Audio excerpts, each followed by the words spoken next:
Jadi trading $100 sama $10.000 bedanya apa? Ah, ini kita perlu bahas lebih dalam.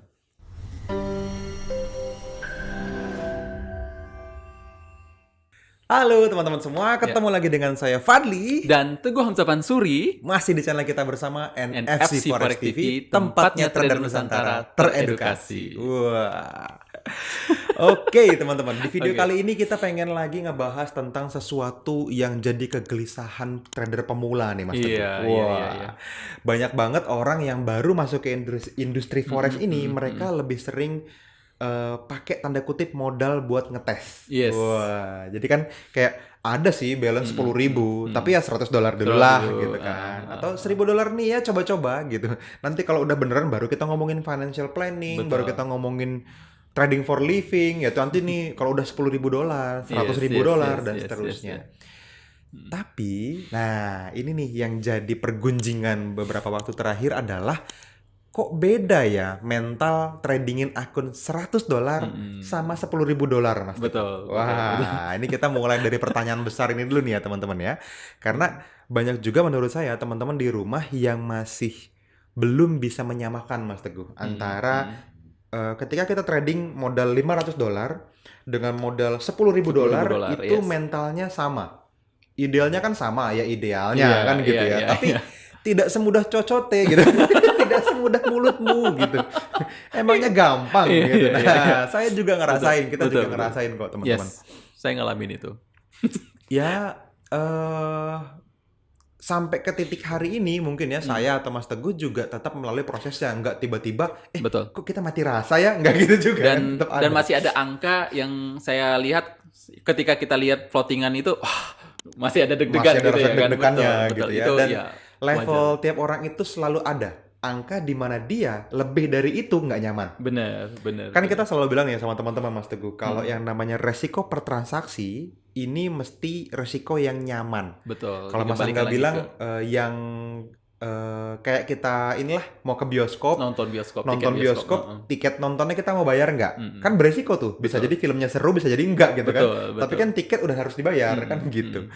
Nah, mau nggak teman-teman bayar tiket nontonnya? Masalahnya tiap orang tiket nontonnya harganya beda-beda. Ini kebayang nggak Mas Wadi? Kalau misalnya dia punya akun $100.000, tiket nontonnya mungkin 3 juta bisa jadi. 3 juta sekali nonton transaksi gitu kan. Betul. 2 juta, sejuta sekali nonton transaksi. Tapi ketika orang-orang yang modalnya $1.000 misalnya, mungkin tiket nontonnya 1 gelas Starbucks. Nah, Ya, itu dia, benar. gitu kan. Misalnya seperti itu. Kalau teman-teman yang akunnya $100, mungkin kalau teman-teman pakai akun Sen misalnya, 1% atau 0,5% cuma $0,5 Mas Teguh. Cuman Betul. Rp6.000, Rp6.000 Rp7.000 ya. Nah, kalau dirupiahin. benar. Gitu. Nah, menurut saya sih setuju dengan apa yang disampaikan sama salah satu coach kita juga gitu ya, bahwa ini nih problemnya digarisbawahin. Mental trader miskin. Trader miskin ya, Apa betul. trader yang mentalnya miskin? Apa ya? Gitulah ya. Ya gitulah kira-kira ya. Iya, Mental trader miskin. Hah? Gitu kan. Ya benar. Betul. Gitu. Karena mereka melihatnya berdasarkan balance, ya, berdasarkan uang yang bergerak saat itu, Nah, gitu. Jadi berdasarkan mereka jumlah belum apa-apa udah digiurkan atau udah ditaklukkan dengan pergerakan, waduh, ini sudah $300 minusnya gitu misalnya ya kan. floating minusnya gitu Itu ya. adalah sedangkan $300 mungkin gaji 1 bulan gua gitu ya kan, ini bisa untuk makan gua. Wah, ini atau misalnya floating profit $600, aduh, padahal belum sampai TP1 juga belum kan Sandi. Ini 2 bulan gaji nih ya. Nah, itu mungkin jadi salah satu mental trader yang miskin ya gitu ya. Nah, iya loh. Kenapa itu bisa kejadian? Berarti memang benar tadi. Karena dia memposisikan memang jumlah rupiahnya di dalam transaksi yang sedang floating tersebut. Betul. Mau dia floating minus, mau dia floating profit, pun. mental miskinnya yang mengacaukan rencana tradingnya justru menurut saya. Betul. Karena bisa jadi tadi kan, mungkin kalau misalnya dibandingin nih, lagi floating profit $10, ih lumayan nih, 150.000 kan gitu ya. Apa diambil aja ya kan gitu kan. Wah, uang harian Iya 150.000. nih, lumayan kan gitu. Sedangkan TP-nya mungkin $70 harusnya. Betul. Tapi ini profit floating minus, profit floating minus, lama-lama mules dia. Aduh, kayaknya cut profit aja lah. Jangan-jangan nanti SL gitu. Karena ngelihat jumlah transaksi itu. Bener. Atau banyak juga yang bahkan floating minus kegedean, deg-degan Mas Teguh. Mm-mm. Ya mungkin memang karena risikonya kegedean yang Resiko pertama. bisa jadi, gitu ya. betul. Tapi selama teman-teman membatasi risikonya dengan jumlah persentase yang Persentase, fix, iya. misalnya, harusnya nggak apa-apa. Cuman Betul. kadang-kadang kan kalau ngelihat, floating minus $10, $20, $30, $100. Wih, ini apa di-cut aja ya? Udah 1,5 juta nih minusnya nih. Bener. Jatuhnya jadi kayak takut gitu loh, ketakutan yang tidak berdasar. Ya dasarnya ya itu tadi sih floating minus ya. Cuman kan udah ada SL-nya, kenapa rencanain SL $300 misalnya, kalau $150 sudah deg-degan kan gitu. Betul. Ini yang sering kali kejadian.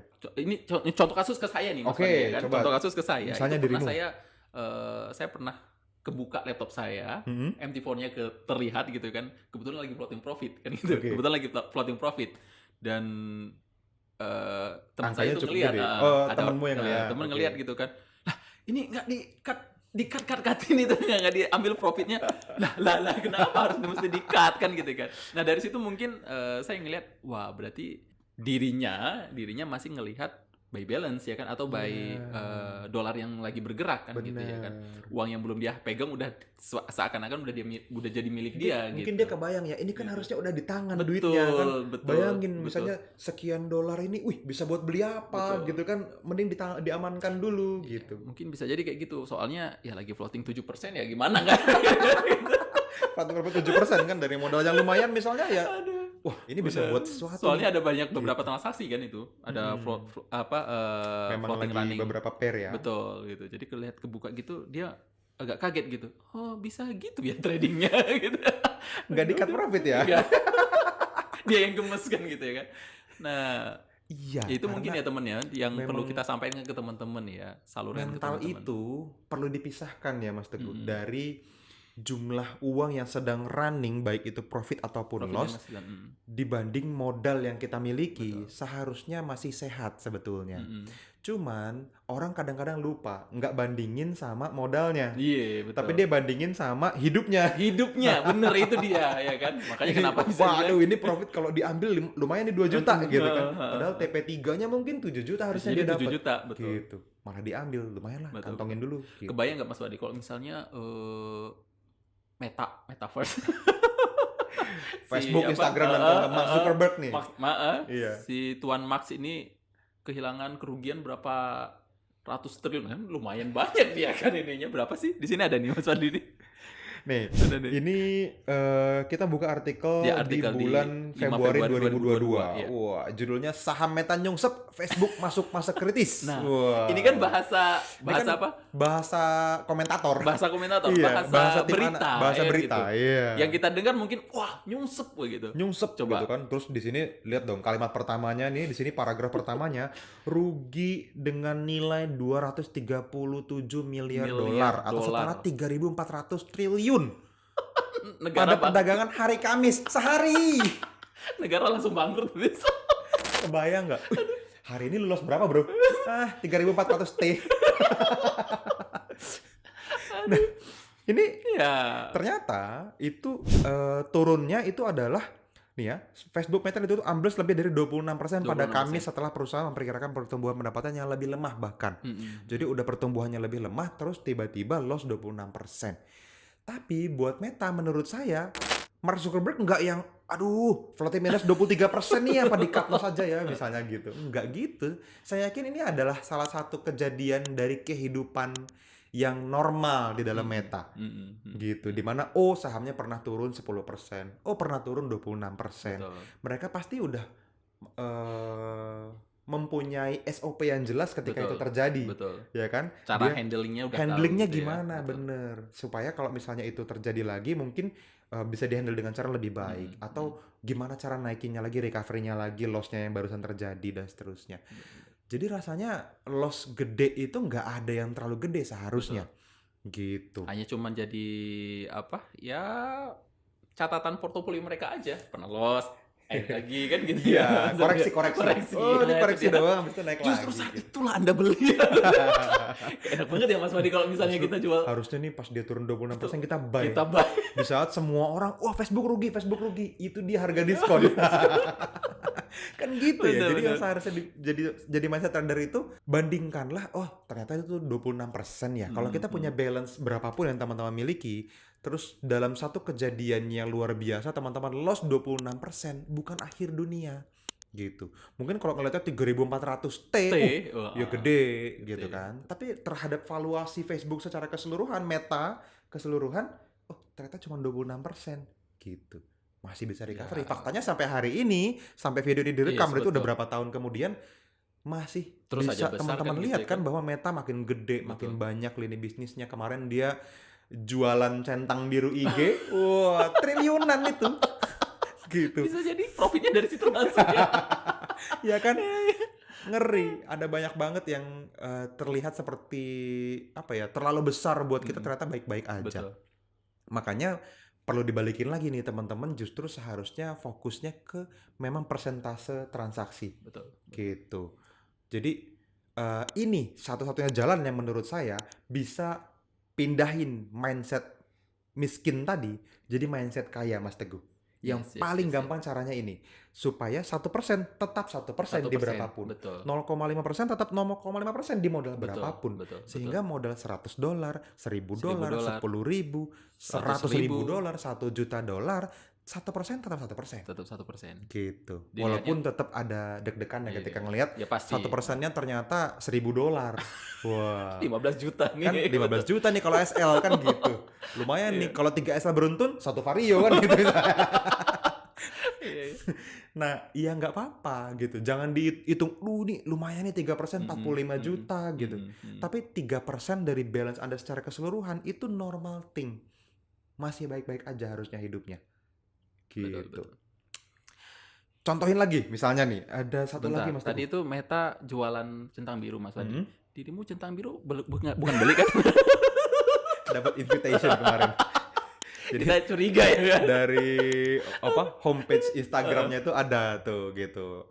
Jadi di-invite untuk bisa masuk ke sana gitu. Ya udah suruh upload KTP, suruh ganti nama sesuai KTP, suruh ganti kalau username sih nggak Profil, harus apa? diganti, foto profil yang harus Profil, diganti ya. gitu. Udah habis itu di submit, kan dia kasih tahu tuh perkiraan 1 sampai 2 hari baru dapat jawaban gitu. verifikasi atau tidak gitu. Udah kita masukin lah link-link yang dibutuhkan, liputan-liputan NFC selama ini kan, channel YouTube kita ini kita masukin gitu. Kayak 5 menit kemudian langsung dapat congratulations gitu. Jadi bukan beli ya. dan saya coba kan, gua kok nggak bisa ya. Aduh, balatnya kurang. Kalau lu masuk berita Subscribe bro. ya. Follow IG saya ya. Mungkin kalau lu nggak bisa masuk berita positif, mungkin dengan negatif. Waduh. Yang penting kan masuk berita. Iya. Soalnya NFC udah kan sampai masuk berita juga ya. Ada berapa majalah kemarin tuh. Nih. Apa nih? Tadi kita cari satu hal juga lagi, yang cukup gede betul. ini. Ada satu di kesalahan Warren Buffett. yang pernah dilakuin Warren Buffett. Warren Buffett Wah. dia, nih Warren Buffett ya. Coba Mas Teguh kita baca. Oke, ini dia ya. Ini Februari 2021. Wow. Yes, 27 Februari 2021 ngakui bahwa membayar terlalu banyak ketika Berkshire Hathaway. Menghabiskan 32,1 miliar US dollar ya pada tahun 2016 untuk membeli pesawat dan membuat suku cadang industrial Precision Cashpart Corp akuisisi ya. Akuisisi terbesarnya. Hari itu tuh salah satu pembelian paling gede dia. Paling gede dia ya. Di tahun itu. 2016. Yes. Nah, masalahnya 2020 ada pandemi. Ada kono. Ada pandemi, Ya kan? betul. Jadi permintaan perjalanan udara dan produk unit yang berbasis penerbangan semuanya turun, ya kan? Melemah. Kita tahu ya saat itu memang penerbangan itu juga lagi memang lagi berdarah-darahnya, bleeding-bleedingnya gitu ya, Mas Ali. Dan nilainya itu hilang. Berapa? Itu dia hilang, dia menghapus nilai 9,8 miliar dolar atau setara 137 triliun. Triliun ya. Gitu. 137 Ya ini triliun. bahkan Warren Buffett di surat tahunannya dia bilang ya ini memang kita salah gitu ya. Padahal waktu itu dia bilang ini adalah perusahaan yang bagus, yang terbaik dalam bisnisnya hari ini. Gitu. Tapi kan kita nggak bisa tahu ya, tiba-tiba terjadi sesuatu yang di luar dugaan kan ternyata loss. Gitu. Betul. Dan ya lumayan. sampai karyawannya juga dilepasin 13.400 orang loh. 40% dari tenaga kerjanya ya. 40% karyawannya dilepas. Jadi bisa dibayangin teman-teman, itu sesuatu yang besar buat mereka hari itu. Tapi hari ini teman-teman tetap dengar kan, Berkshire Hathaway-nya, Warren Buffett-nya, semuanya masih baik-baik saja hidupnya. Jadi ratusan triliun, ribuan triliun yang loss itu dari Meta, dari Warren Buffett, dari banyak banget institusi di seluruh dunia, trader di seluruh dunia, mereka tetap punya toleransi loss untuk tiket nonton ibaratnya. Kan dia nggak iseng-iseng beli saham kan, dia lihat nih potensi lossnya, kalau loss gimana, kalau profit gimana, kalau loss apa yang akan dijadikan langkah selanjutnya sampai akhirnya kita bisa recovery lagi. Nah sama sebagai trader juga menurut saya gitu Mas Teguh. Ketika kita loss, apakah loss ini teman-teman loss yang memang good SL, betul, yang memang sesuai dengan rules kan gitu. Dan apakah teman-teman masih bisa recovery dari kerugian itu? Kadang-kadang kerugiannya bisa sampai belasan persen, betul. 20%, 30%, 40%. Kalau tetap stick to the rule dan bisa recovery kan nggak apa-apa seharusnya. Betul. Gitu. Nah ini nih yang kadang-kadang bikin teman-teman mungkin ngebandingin, aduh lumayan ya, sekian dolarnya bisa untuk makan, malah loss gitu kan, bisa untuk beli ini beli itu nih, malah harus menunda keinginan dulu. Nah itu tuh yang dibanding-bandingin kayak gitu, padahal asal teman-teman nggak MC deh, itu masih bisa diselamatkan. Yang bubar ini kalau margin call, udah margin call, nggak selesai, ditendang kan memang ditendang keluar dari permainan gitu. Jadi ya sebaiknya bertahan dulu lah, jangan sampai MC dulu. Habis itu pelan-pelan bisa naik ke profit. Gitu. Mungkin terjadi sama semua orang mungkin mental miskin ini bisa jadi. Iya, betul. Ya saya ngalamin pernah gitu kan. Saya ngalamin ketika ya masih dalam karena tadi kan depositnya $10, floating $7. Aduh. Kan gitu ya. Ya masih segitu berarti.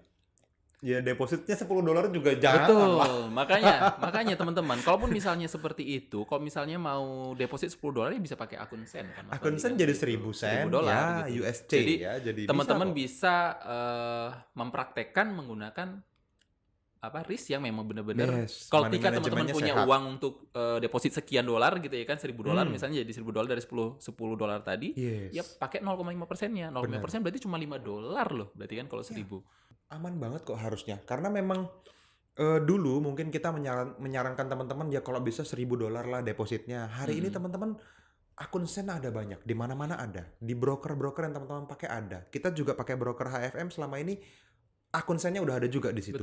Jadi menurut saya bukan lagi balance yang jadi masalah, tapi bener-bener teman-teman bisa punya rencana trading yang sehat nggak, money management yang sehat nggak, itu dulu aja. Karena modal $100 aja jadi 10.000. Betul. Kalau angkanya 10.000 teman-teman dengan lot 0,1 teman-teman masih bisa maintain banyak hal, semua trading plan diambil pun masih sehat, masih baik-baik aja menurut saya. Apalagi kalau modal $1.000 dipakein sen jadi 100.000 Mas Teguh. Jadi kan kayak teman-teman mau risk 0,5%, 0,2% bisa. Sangat bisa. Sangat bisa. Gitu. Mas Teguh kalau dirimu nyamannya berapa? Risk per transaksinya sekarang? Di bawah 0,5%. Di bawah 0,5% itu yang lega banget tuh. Gitu. Bisa banget gitu loh. Kan kalau misalnya, Mas, tapi kan modalnya nggak cukup lotnya, ada akun sen. Jadi nggak ada alasan. Seharusnya teman-teman bisa trading dengan cara yang sangat sehat. Betul. Kalau udah RR-nya terjaga, TP-nya selalu lebih jauh dari TP1, minimal TP1 gitu kan. Tidak pernah cut profit, tidak pernah cut loss tanpa alasan gitu ya. Ada yang memang pakai sistem cut loss tapi kalau dengan alasan yang jelas masih oke. Gitu. Secara RR begitu di total ternyata masih bagus kok. Gitu. Itu oke, nggak apa-apa. Yang penting punya sistem trading itu aja sih. Jangan kalau asal biru close terus wah lumayan nih, kalau nggak di close nanti duitnya hilang gitu. Nah itu sih. Dan kalaupun misalnya terjadinya loss gitu ya, ya jangan panik ya, jangan panik tiba-tiba abis itu entah melakukan jadi udah nggak jernih lagi teman-teman mau tradingnya gitu ya, jadi salah gitu. Ini yang memang sering kali jadi apa ya, mungkin jurang pemisah yang sangat jelas antara traders yang punya mental kaya walaupun belum kaya dengan traders yang mentalnya miskin, Mas Teguh. Bukan masalah jumlah balance ya.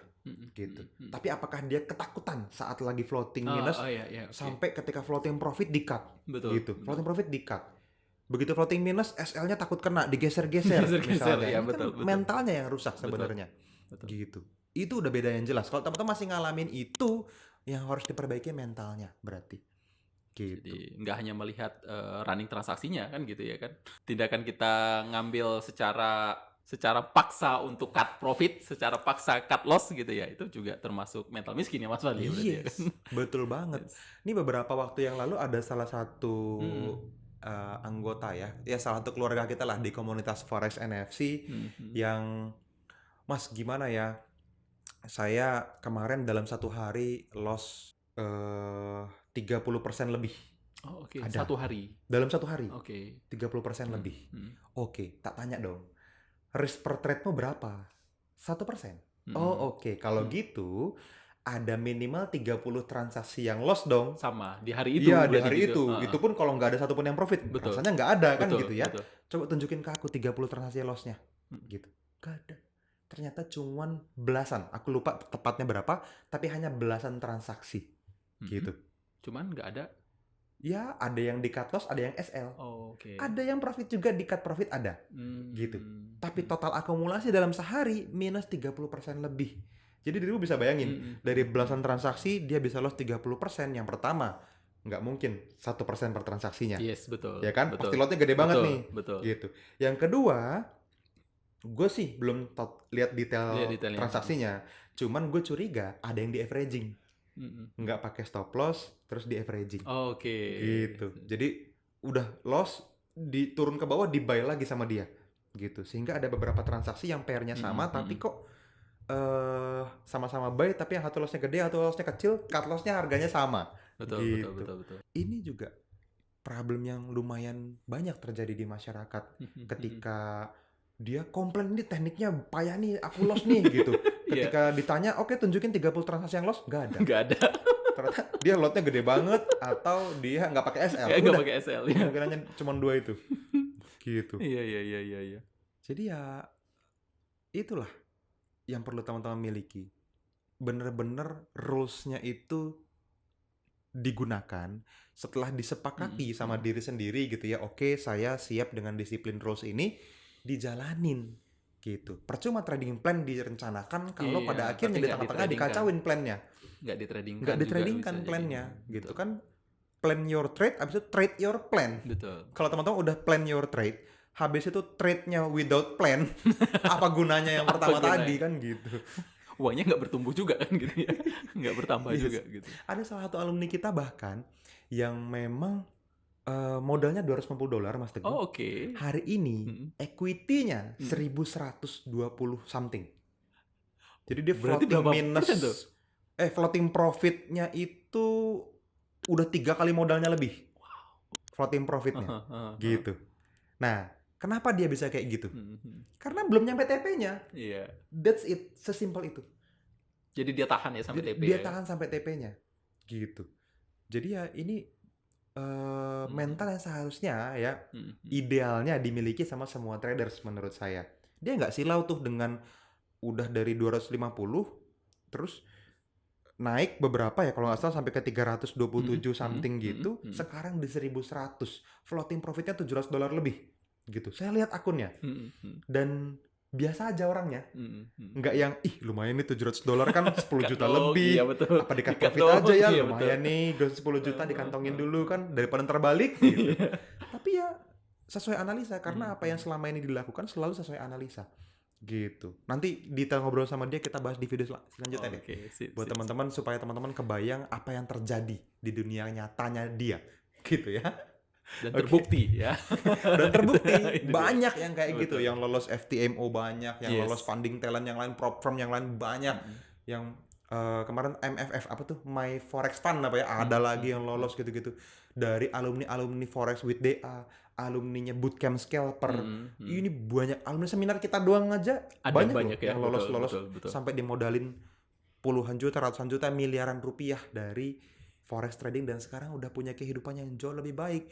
Happy kita ngelihatnya. Nah, yang belum ya ayolah. Fokus di jalan yang memang menurut teman-teman terbaik buat Anda dan stick to the rules, stick to your plan. Gitu. Oke. Mudah-mudahan ini bermanfaat. Sip, betul Mas Wandi. Kita akan ketemu lagi di video-video selanjutnya. Teman-teman komen di bawah video kalau misalnya ada sesuatu yang menggelitik hati Anda, mungkin yang butuh disanggah, bisa jadi. Nggak Perlu gitu, Mas. diungkapkan misalnya iya, gitu boleh, ya. nggak Yes, apa-apa. yes, yes. Isi di kolom komentar, nanti kita bisa jadiin ini sebagai manfaat lagi buat Anda dan juga buat orang lain seluas mungkin. Gitu. Oke, itu aja dari kita. Thank you. Sampai ketemu lagi di video-video selanjutnya. See you.